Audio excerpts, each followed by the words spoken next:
स्वराज्य न्यूज मराठी, माझा हक्क, माझं राज्य, स्वराज्य. नाशिकमध्ये महायुतीच्या नेत्यांची बैठक. विधान परिषद निवडणुकीच्या पार्श्वभूमीवर ही बैठक पार पडलीय. या बैठकीसाठी मंत्री दादा भुसे, मंत्री नरहरी झिरवळ, आमदार पंकज भुजबळ, माजी मंत्री माणिकराव कोकाटे, आमदार राहुल ढिकले, आमदार नितीन पवार यांच्यासोबत महायुतीचे पदाधिकारी उपस्थित होते. नाशिकमधील मतदारांची सहल निघणार आहे ठाण्याच्या दिशेने. ही एकत्रित सहल काढली जाणार आहे. बंडखोरीनंतर आता नाशिकमध्ये हॉटेल पॉलिटिक्स रंगणार आहे. मात्र गिरीश महाजन आणि उदय सामंत यांच्याकडून मतदारांना फोनवरून सूचना देण्यात आल्या आहे. नाशिकच्या विधान परिषद निवडणुकीमध्ये मोठ्या घडामोडी मागील काही दिवसांपासून आपल्याला पाहायला मिळत आहे.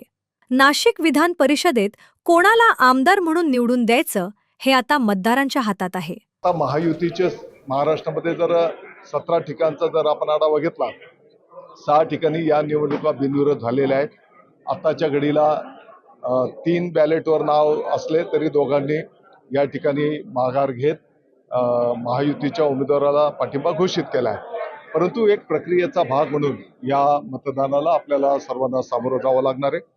ब्युरो रिपोर्ट स्वाती शेलार, स्वराज्य न्यूज मराठी, नाशिक.